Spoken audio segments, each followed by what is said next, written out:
प्यारे बच्चों, नमस्कार। आज हम कक्षा 8 की विज्ञान का 9वां अध्याय है कार्य और ऊर्जा, इसके बारे में हम अध्ययन करेंगे। इस वीडियो के अंदर हम क्या देखेंगे कि कार्य क्या होता है, ऊर्जा क्या होती है, यांत्रिक ऊर्जा क्या होती है, ऊर्जा का रूपांतरण क्या होता है, मतलब ऊर्जा को एक रूप से दूसरे रूप में कैसे रूपांतरित किया जाता है, और ऊर्जा के विभिन्न स्रोत क्या क्या, किस किस से हमें ऊर्जा प्राप्त होती है, और ऊर्जा संरक्षण के उपाय, इनका हम अध्ययन करेंगे। तो आइए हम शुरुआत करते हैं। तो कार्य किसे कहते हैं? कार्य को शाब्दिक अर्थ होता है काम। कार्य को काम भी कहते हैं। हम भी अपने दैनिक जीवन में सारी जो गतिविधियां करते हैं वो काम के अंतर्गत ही आते हैं। जैसे अभी मैं पढ़ा रहा हूँ, आप भी पढ़ाई कर रहे हो, और भी कोई जैसे काम, जैसे कोई खाना पकाता है, कोई मतलब किधर भी जाता है, वो सारी गतिविधियाँ वो सभी काम के अंतर्गत आती है, और वो सब काम दैनिक जीवन के अंतर्गत आते हैं। विज्ञान के अंदर उनको काम नहीं कहते हैं। विज्ञान के अंदर काम या कार्य की परिभाषा अलग होती है। वो क्या होती है हम आज की इस वीडियो में देखेंगे। तो पहले वो देखते हैं हम कि कार्य की परिभाषा क्या होती है, मतलब काम किसे कहते हैं। तो कार्य की परिभाषा होती है बल व विस्थापन का गुणनफल।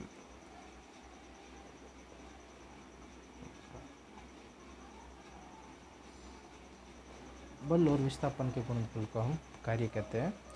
अब के पहले तो हम देखते हैं बल क्या होता है, उसके बाद देखेंगे विस्थापन क्या होता है। जब हम इन दोनों के बारे में पता चल जाएगा तो हम कार्य के बारे में आसानी से जान सकेंगे। बल किसे कहते हैं? किसी भी वस्तु को खींचना या धक्का देना, खींचना या धक्का देना बल कहलाता है।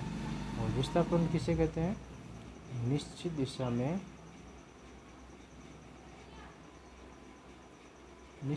में तय की गई दूरी को विस्थापन कहते हैं। अब जैसे कैसे निश्चित दिशा में, कैसे जैसे मान लो ये आपका घर है, ये आप यहाँ पर आप खड़े हो और ये आपका घर है। आपको अपने घर पर जाना है और आपके घर का रास्ता पहले ही इधर से होकर जाना पड़ेगा, फिर ऐसे जाना पड़ेगा, फिर ऐसे जाना पड़ेगा।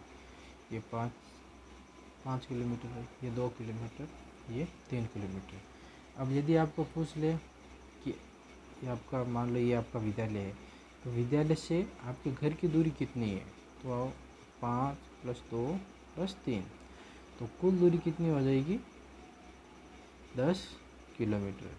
और यदि आपको पूछ ले आपसे घर से विद्यालय का विस्थापन क्या है, तो ये जो सीधी दूरी होती है इसको बोलते हैं न्यूनतम दूरी। जो न्यूनतम दूरी होती है वही विस्थापन कहलाता है। और विस्थापन एक निश्चित दिशा के अंदर होता है, इसलिए विस्थापन को हम सदिश राशि भी कहते हैं। मतलब विस्थापन एक सदिश राशि होती है। सदिश राशि क्या होती हैं? वे राशियाँ जिनके अंदर दिशा का और परिणाम का बोध होता है, उनको हम सदिश राशि कहते हैं। तो सदिश और अदिश राशि के बारे में हम अलग वीडियो में अध्ययन करेंगे। आप इस वीडियो के अंदर इतना ही समझो कि विस्थापन एक सदिश राशि होती है। तो कार्य क्या हो गया? तो कार्य यह हो गया, हम जब किसी वस्तु पर बल लगाते हैं और बल लगाने पर जो उसमें विस्थापन उत्पन्न होता है वही कार्य कहलाता है। तो ये यहाँ पर कार्य की परिभाषा यहाँ पर दी गई है। कार्य की परिभाषा क्या है? वस्तु पर लगाने पर उसमें विस्थापन उत्पन्न होने की क्रिया को कार्य कहते हैं। तो कार्य की परिभाषा क्या हो गई? वस्तु पर बल लगाने पर बल की दिशा में, यदि हम, ये कोई वस्तु है, इसके ऊपर हम बल लगा रहे हैं, ये बल लगा रहे हैं, अब ये यहाँ से यहाँ पर आ जाएगी, तो इसका विस्थापन इतना ये हो जाएगा, इस दिशा में विस्थापन उत्पन्न हो जाएगा, तो ये कार्य कहलाता है। तो इसको हम एक उदाहरण के द्वारा समझते हैं। कैसे? माने कि एक दीवार है, इस दीवार पर आप मान लो यहाँ पर धक्का लगा रहे हो, आप 2 घंटे या 3 घंटे या सुबह से आप इसके ऊपर धक्का लगा रहे हो, पर ये स्थिर है, मतलब ये अपनी जगह से कोई परिवर्तन नहीं हुआ, मतलब विस्थापन 0, मतलब इसके अंदर कोई विस्थापन नहीं हुआ। इसने अपना स्थान जैसे परिवर्तन, ये जैसे कोई, ये जैसे दीवार है, इसके ऊपर आप जैसे धक्का लगा रहे हो, ये एक जगह स्थिर है, इसके अंदर कोई विस्थापन नहीं हो रहा है, और आप बल लगा रहे हो, बल लगा दिया जैसे 5 न्यूटन का, और विस्थापन है 0। दूसरी कंडीशन हम लेते हैं, ये आप पढ़े हो, ये एक बॉल है या फिर एक संदूक है, आप इस पर धक्का लगा रहे हो और ये खिसक कर यहाँ आ गया, तो इसके अंदर एक्स विस्थापन हो गया। तो इन दोनों कंडीशन के अंदर इसने कितना काम किया और इसने कितना कार्य किया हम देखेंगे। ये सुबह से इसके ऊपर बल लगा रहा है और इसके अंदर विस्थापन 0 है, तो इसके अंदर कार्य कितना होगा, 0। और इसके अंदर विस्थापन जैसे एक्स विस्थापन उत्पन्न हो गया, तो इसने कितना कार्य किया, एक बल लगा दिया और एक्स विस्थापन, ये इसका विस्थापन हो गया, तो ये इसका मतलब कार्य हो गया, ये बल और ये उसमें उत्पन्न विस्थापन। तो कार्य की यही परिभाषा है, बल एवं विस्थापन का गुणनफल। यदि किसी वस्तु पर बल लगाया जाता है तो बल की दिशा में उत्पन्न विस्थापन कार्य कहलाता है। तो यह तो हो गई कि कार्य की परिभाषा क्या हो गई। तो अब आपको समझ में आ गया होगा कि कार्य किसे कहेंगे। जब किसी वस्तु पर हम बल लगाएंगे तो उसमें विस्थापन उत्पन्न होगा, तो ही उसे कार्य कहेंगे। यदि उसमें कोई विस्थापन उत्पन्न नहीं होगा तो उसे हम कार्य नहीं कहेंगे।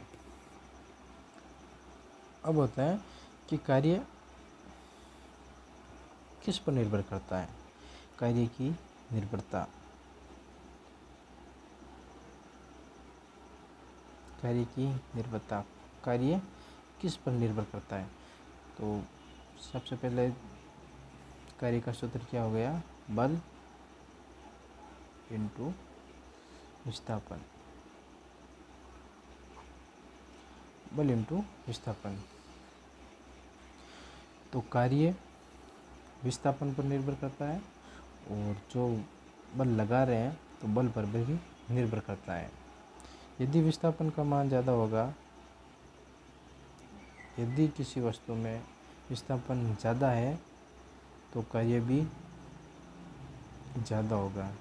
यदि उसमें विस्थापन कम होगा, मतलब बहुत कम विस्थापन हो रहा है, जैसे यहाँ से हमने धक्का लगाया, इसमें कम विस्थापन उत्पन्न हो रहा है, तो कार्य भी कम होगा। यदि बल का मान ज़्यादा है, हम जिस वस्तु पर बल लगा रहे हैं, बल का मान ज़्यादा तो कार्य का मान भी ज़्यादा होगा। बल का मान कम, कार्य भी कम होगा। तो कार्य हमेशा, यदि आपको पूछ ले कि कार्य किस पर निर्भर करता है, तो कार्य बल और विस्थापन पर निर्भर करता है। कार्य समय पर निर्भर नहीं करता,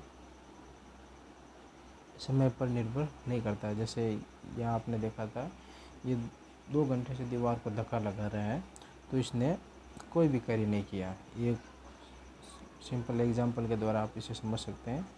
ये एक बस है और एक यहाँ पर कुल्ली है, ये इसके ऊपर ये संदूक है। ये इस संदूक को 2 मिनट में इसके ऊपर रख देता है। एक और दूसरा कुल्ली आता है, ये आ गया दूसरा कुल्ली, इसके ऊपर संदूक है। इसमें भी मान लो 20 kg का सामान है, इसमें भी 20 kg का सामान है, तो ये इस संदूक को 1 मिनट में रख देता है। तो आपको पूछ ले तो किसने अधिक, कौन से कुल्ली ने, कुल्ली नंबर 1, कुल्ली नंबर 2, कौन से कुल्ली ने कार्य अधिक किया, तो इसका उत्तर होगा कोई भी नहीं, दोनों ने समान कार्य किया। क्योंकि हमें पता है कि कार्य बल और विस्थापन पर निर्भर करता है, कार्य समय पर निर्भर नहीं करता है। तो आपको ये शायद याद रखनी होगी। आपको जैसे साधारण एग्जाम्पल एग्जाम्पल देकर ऐसे पूछ भी सकता है कि यदि दो कुल्ली है जो एक समान भार है और एक मिनट के अंदर उसके ऊपर चढ़ा देता है, दूसरा 3 या 4 मिनट के अंदर चढ़ा देता है, तो कौन से कुल्ली ने कार्य के लिया? तो उसके अंदर आपको ये लिखना है कि कार्य समय पर निर्भर नहीं करता। ठीक है, ये हो गई कार्य की निर्भरता। तो कार्य की निर्भरता में आपको 2 चीज़ याद रखनी है, कार्य बल और विस्थापन पर निर्भर करता है। दूसरा होता है कार्य के मात्रक क्या क्या होते हैं। मात्र का मतलब क्या होता है? मात्र का मतलब होता है मापना, कि हम कार्य को कैसे मापेंगे। जिसने कोई ने इतना कार्य कर दिया तो हम उसको कैसे मापेंगे तो उन्होंने इतना कार्य किया। जैसे हर चीज़ को मापते हैं, जैसे आप कोई भी जैसे शक्कर होती है ये, तो उसको हम किस में नापते हैं? उसको हम किलोग्राम में नापते हैं। जो पेट्रोल होता है, जो तेल होता है, उसको हम लीटर में मापते हैं। उसी प्रकार हम कार्य को किस में मापेंगे? तो कार्य के मात्र क्या होंगे? तो कार्य को हम जूल कहते हैं, सॉरी, कार्य को हम जूल में मापते हैं। जूल में कैसे मापते हैं? तो इसके हम मात्र देखेंगे क्या क्या होता है। जैसे ये हो गया कार्य बल इंटू विस्थापन। तो बल का मात्र क्या हो गया? Newton into metre. तो न्यूटन इंटू मीटर को क्या कहते हैं? जूल। तो जूल का मतलब क्या हो गया? न्यूटन इंटू मीटर का गुणनफल जूल कहलाता है। तो कार्य का मात्र क्या हो गया? कार्य का मात्र है जूल। यदि हम देखेंगे या फिर कार्य को परिभाषित करेंगे, तो यदि कोई कार्य करेगा तो हम ऐसे बोलेंगे उसने 10 जूल कार्य किया, 20 जूल कार्य किया, तो कार्य को जूल के अंदर माप देंगे। हम देखते हैं इसके अंदर पार्ट के अंदर ये आपको ये एक एग्जाम्पल, ये चित्र दिए गए हैं। गत्ते के एक खाली कार्टून में केवल 2 पुस्तकें बंद कर दीजिए। ये एक कार्टून है, इसके अंदर 2 पुस्तकें हैं। अब इसे रस्सी से बांधकर पहले 2 मीटर तक परस्पर खींचते हैं। तो पहले इसको यहाँ से लेकर यहाँ से 2 मीटर खींचते हैं, इसके बाद 4 मीटर तक फर्श पर खींचिए, फिर इसको 4 मीटर तक खींचते हैं।